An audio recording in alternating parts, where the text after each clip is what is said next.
Hey guys, this is Isaac from Contender Bicycles, and today we're going to be talking about saddle position. This is going to be in relation to your bottom bracket, how fore and aft you want your saddle to be, and what you might want to change in your personal bike if you're having issues. The first thing to look for is what is your cockpit setup going to be. In general, the longer your stem and the more over the front over the bike you want to be, the farther you're going to want to shove your saddle a little bit forward. So let's say you want to run a longer stem because you like having a more over the front position. You're probably in tandem with the longer stem want to take this saddle, where right now it's centered in the rails, and move it farther forward, maybe a centimeter and a half, so it's shoved farther forward, and then you have your knees farther over the bottom bracket. This is more traditional on like an aggressive road setup or like a TT style setup. So if you're coming from more of that and you're going to be doing more like tucking, let's say you like holding more aerodynamic position, that's probably going to indicate that you're going to want a more forward saddle position.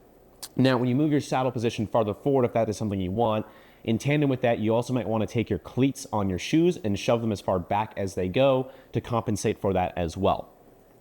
Now, let's say you're kind of going the opposite direction. You want like a more centered position on the bike, or your stem's running, you're running like a very normal stem length, maybe the same length that came on the bike, the stock setup. You're probably going to leave your saddle stock in its same setup and exactly centered on the rails. Now, if you size down on a bike pretty aggressively and you need more room on the bike and the longer reach is not doing it for you, and let's say you use a longer stem, but you still want a little bit more room, but you don't want to be super far over the front of the wheel and get an even longer stem, at that point you can then start scooching your saddle back on its rails to create more room within the cockpit.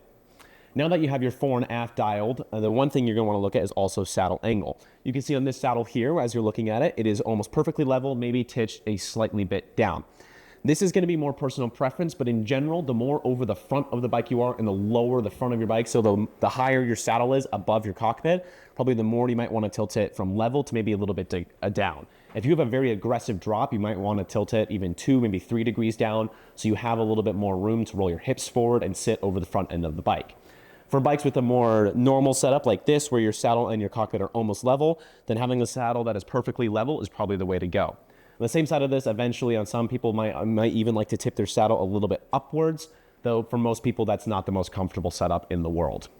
If you have any more questions on saddle tilt, or you're having issues maybe with saddle fit itself, or you don't know what to do for your bike, feel free to come on by to our Salt Lake City store or our Park City store, or shoot us an email at info@contenderbicycles.com.